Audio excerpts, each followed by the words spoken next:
The sands of Egypt once swallowed secrets meant to reshape the very foundations of human consciousness. In 1945, in the arid cliffs near the town of Nag Hammadi, a clay jar lay buried for nearly 2 millennia. Within it, 13 codices written in Coptic script, the whispers of an ancient rebellion against the narrative that shaped Western civilization. These were not mere scriptures. They were blueprints of freedom, fragments of a lost spiritual technology that sought to awaken humanity from illusion. But ask yourself this: why were these texts buried? And more importantly, why were they forgotten until now? The Nag Hammadi Library contains writings like the Gospel of Thomas, the Gospel of Mary, and the Apocryphon of John, teachings that challenge the very notion of divine authority, human purpose, and the architecture of reality itself. They speak of a cosmos not ruled by a single distant god, but manipulated by hidden forces, the archons, entities of imitation and control. According to these ancient voices, what we call the world might be a carefully woven illusion, one that repeats itself in endless cycles. Now pause and look around. Can you feel it? The same mechanisms of control, the same distortion of truth, echoing through our digital age. Only now, the archons wear different faces, algorithms instead of angels, corporations instead of kingdoms, yet the structure remains.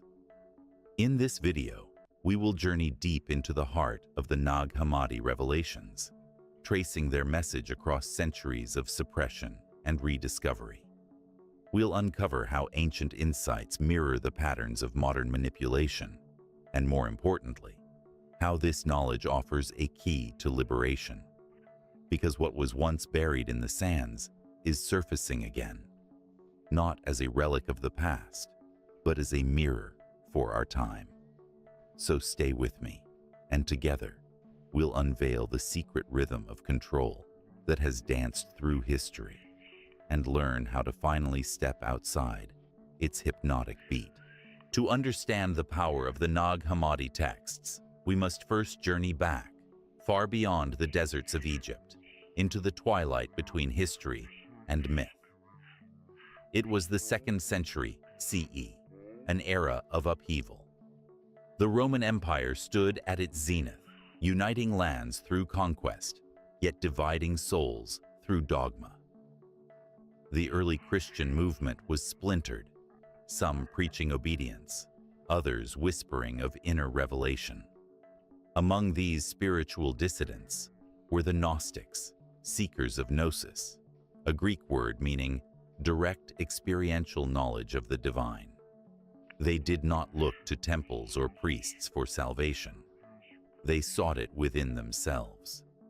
To the Gnostics, the world was not a fallen paradise, but a carefully crafted illusion, a spiritual labyrinth designed to keep humanity asleep. The material realm, they said, was ruled by the demiurge, a false god, ignorant of the true source. And his servants, the archons, maintained this illusion by feeding on ignorance, fear, and conformity. In their cosmology, the soul's purpose was to awaken, to pierce the veil, and remember its origin in the infinite light beyond creation. The Nag Hammadi texts preserved this heretical wisdom in secret, away from the rising orthodoxy of the Church. For to question the world's architect was to question all earthly authority, political, religious, and spiritual alike. But history is written by the victors. The Gnostics were silenced, their teachings declared blasphemous, their scrolls burned or buried.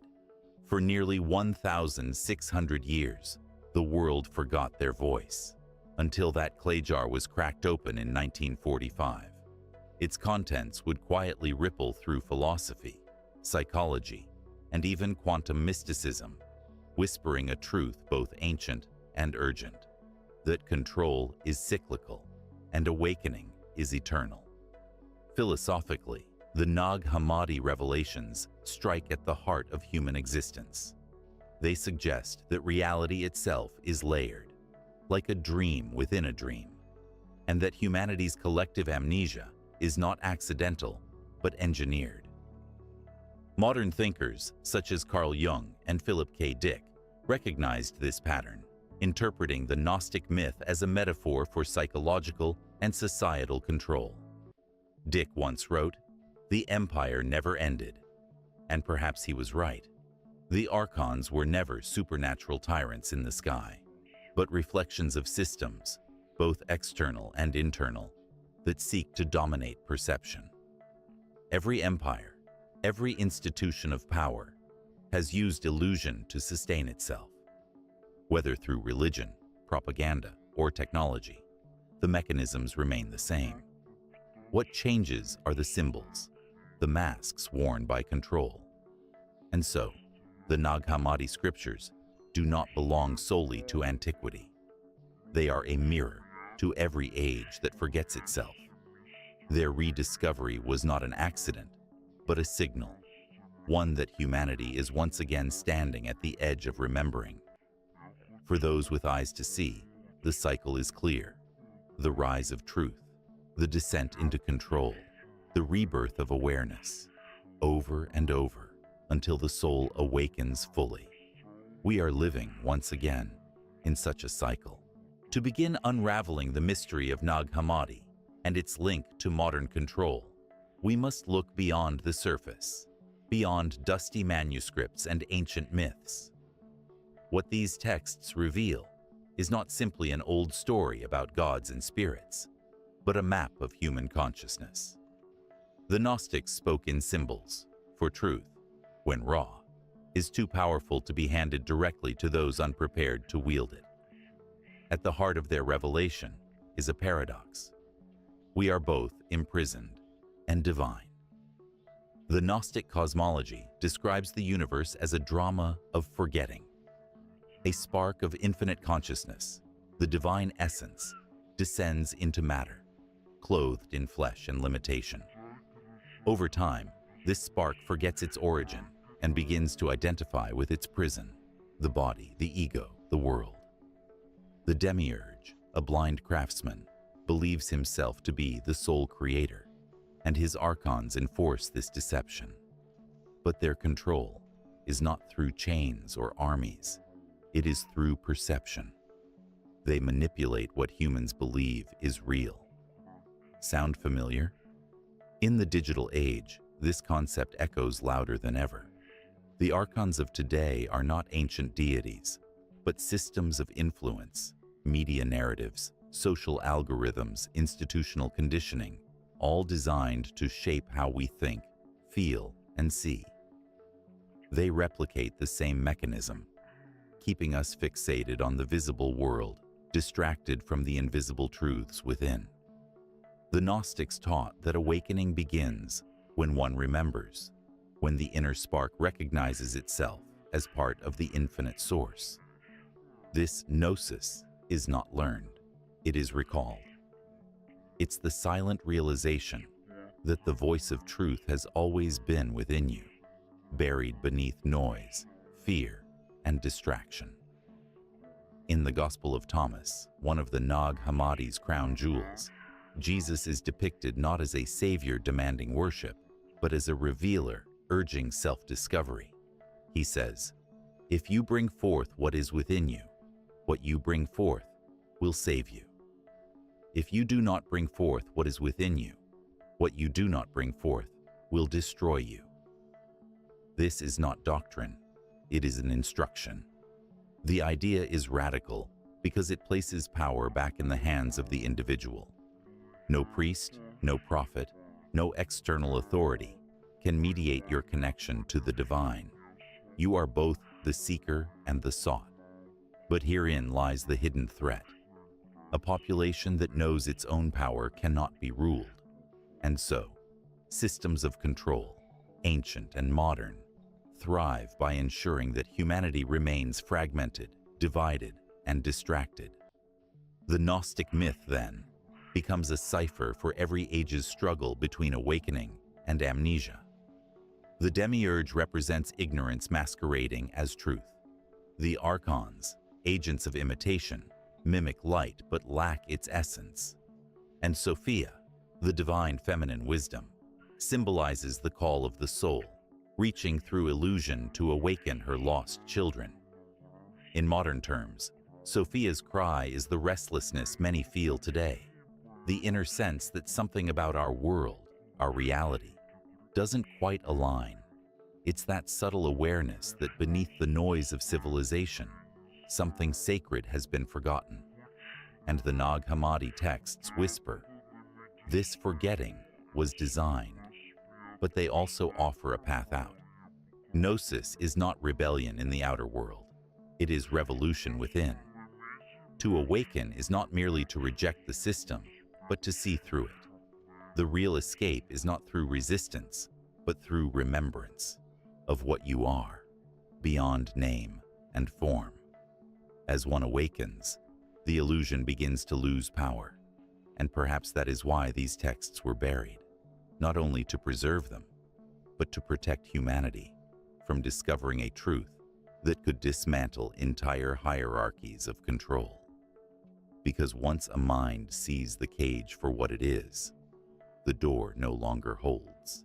The Nag Hammadi revelations are not a collection of stories meant to be believed. They are codes meant to be decoded. In their layers of myth and metaphor lies a mirror reflecting the timeless dance between awakening and domination. And as we peel back those layers, we begin to see how the patterns of ancient spiritual control echo perfectly within the architecture of our modern world. The Gnostics warned of the archons, cosmic imposters who imitate creation but lack its living essence. They weave imitation worlds, false realities that mimic the light but entrap the mind. In their myths, these archons feed on attention, on psychic energy, on the vibration of fear and division.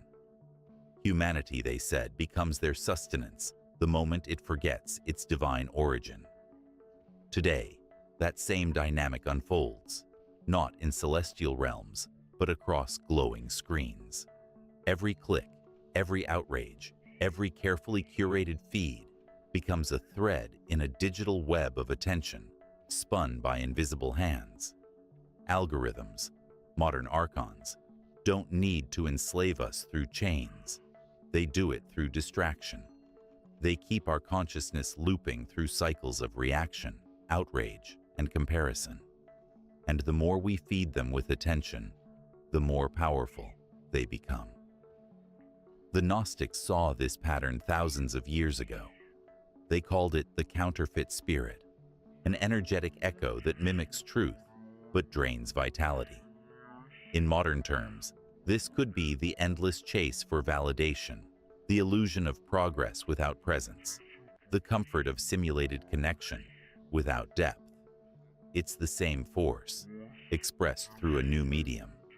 But what's most profound is how the Gnostic vision challenges not just the outer world, but the inner architecture of control. They spoke of the archons not only as external entities, but as internal forces, mental programs, egoic patterns, inherited beliefs that keep the soul asleep. Every time we choose fear over love, conformity over truth, distraction over awareness, we feed the archon within. This is why the ancient teachers insisted that liberation begins in the mind. To dismantle the empire outside, one must first confront the empire inside.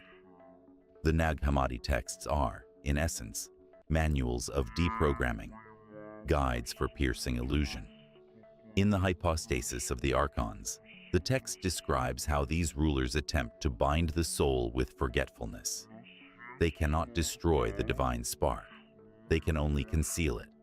And that concealment operates through ignorance, keeping humans so preoccupied with the external that they never turn inward. Think about the modern world, a never-ending feed of stimulation, noise, and urgency. A civilization addicted to productivity, yet starved of meaning. In this sense, the cycle of control has not evolved. It has simply adapted. The empire never ended. It just digitized. And yet, there is hope. always hope. For the Gnostics believed that even the demiurge, the false god of control, serves a purpose. His dominion creates the friction necessary for awakening. The illusion, once seen through, becomes the very path to liberation. The archons can trap only those who identify with the illusion. They cannot touch the one who remembers. This remembrance is not intellectual, it's experiential. It's the sudden, profound recognition that you are not your conditioning, not your fears, not the roles society assigned you. You are consciousness itself, the eternal observer behind the play. And once that realization dawns, everything changes. The patterns of control still exist, but their grip weakens. You see the manipulation without becoming it. You hear the noise but listen instead to the silence beneath. You walk through the world, but no longer belong to it. This is the Gnostic secret the archons feared, that awakening is contagious. One conscious being ignites another and another, until light spreads through the network of illusion. The cycle of control continues only as long as the collective remains asleep. But once even a few remember, the illusion begins to crack. And that, perhaps, is why the Nag Hammadi texts resurfaced now in our digital age, because the time of forgetting is ending, and the age of remembrance has begun. It's one thing to understand the teachings of Nag Hammadi, and another entirely to live them. The ancient texts were never meant to be passive scriptures. They were guides for direct transformation, blueprints for awakening in the midst of illusion. Their wisdom was practical, even surgical, cutting through layers of deception to reveal the luminous core of being. And that journey, though centuries old, begins right where you are now. The first step is observation without reaction. The archons, whether mythic or modern, feed on emotional reactivity. Every surge of anger, fear, or comparison keeps the consciousness tethered to the illusion. The Gnostics practiced inner stillness, a form of awareness where one witnesses thoughts, impulses, and desires without identification. Today, you can begin this practice through mindful detachment, observing your digital habits, your automatic emotional loops, your consumption of information. Ask yourself, who is choosing this? Me, or the program I've inherited? This act of awareness breaks the first layer of control. In the Gospel of Mary, the soul ascends through 7 levels of resistance, each ruled by a force of attachment: desire, ignorance, wrath, pride, and so on. These are not demons outside of you, but energies within. Each time you recognize and release one, you ascend inwardly. You reclaim your energy from the system that once fed upon it. The second step is reconnection with the inner source. The Gnostics believed every human carries a spark of Sophia, the divine wisdom that fell into the world to redeem it from within. You can awaken this spark through silence, contemplation, or communion with nature. In moments of deep stillness, when the noise of the world fades, that spark begins to glow again. It speaks not in words, but in resonance. Follow that feeling. It is your compass back to the real. Modern gnosis does not require robes or rituals. It requires presence. When you eat, eat consciously. When you speak, speak truthfully. When you listen, listen without judgment. Each act of awareness dissolves a thread of illusion. The third step is creative rebellion, not destruction, but creation rooted in truth. The archons maintain power by keeping humanity passive, consuming instead of creating. But creation, whether through art, love, innovation, or kindness, is the signature of the divine spark expressing itself. When you create consciously, you are not obeying the illusion, you are rewriting it. This is how the cycle begins to shift. The Nag Hammadi texts remind us that liberation is contagious. When one person awakens, they subtly shift the consciousness of all around them. The system depends on forgetfulness. Awareness dismantles it from within. Your light, your awareness, is the most subversive act in a world addicted to distraction. But there will be resistance. The world may mock, misunderstand, or attempt to reabsorb your awakening into its narrative. Do not fight it. See through it. Remember the Gnostic paradox. Even the forces of control serve the awakening of the soul. Every shadow is a teacher in disguise. So begin small. Observe your thoughts. Withdraw your energy from what drains it. Feed your consciousness instead with what uplifts, inspires, and reminds you of who you are. This is not escapism. It is reclamation. Because in truth, the battle is not out there. It's right here, within awareness itself. And when you remember that, when you truly see through the dream, you no longer fear it. You begin to play within it, with wisdom, grace, and sovereignty. This is living gnosis. This is freedom, not as rebellion, but as remembrance. The story of Nag Hammadi is not merely the rediscovery of ancient manuscripts. It is the rediscovery of ourselves. Those fragile pages, hidden beneath Egyptian sand for centuries, are more than words. They are mirrors, reflecting back to us the same cycles of control, illusion, and awakening that have always shaped the human story. Look closely, and you'll see. History doesn't repeat by accident. It repeats because consciousness forgets. The same dramas of domination and liberation, of sleep and remembrance, echo across empires and eras. Only the costumes change. What was once the demiurge's domain is now the algorithmic hive. What were once archons of the heavens are now the unseen architects of data and perception. But the secret has never changed. Control depends on forgetfulness. The moment you remember, truly remember what you are, the spell breaks. This is the Gnostic gift, not rebellion through violence, but freedom through vision. They remind us that awakening is not a grand event, but a quiet shift in perception. It is the moment you realize the cage was never locked, that the world's chaos, its manipulation and fear, cannot touch the eternal awareness observing it all. And from that awareness, true action arises, peaceful, sovereign, luminous. We are living in a time when the buried truths are resurfacing. The Nag Hammadi texts, once hidden from the world, now circulate freely across the globe. The ancient voices are speaking again, whispering the same question to a new generation.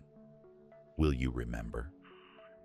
Because history's hidden cycles are not meant to frighten. They are meant to awaken. Each cycle offers humanity another chance to see through the illusion, to claim its divinity, and to reshape the world through consciousness rather than control. So as you move through your days, pause often. Observe the illusion without feeding it. Remember the spark within you, the same light the Gnostics called divine. In that remembrance, you reclaim the one thing the archons can never imitate, the living truth of awareness itself. And perhaps that is how the cycle finally ends, not through revolt, but through awakening.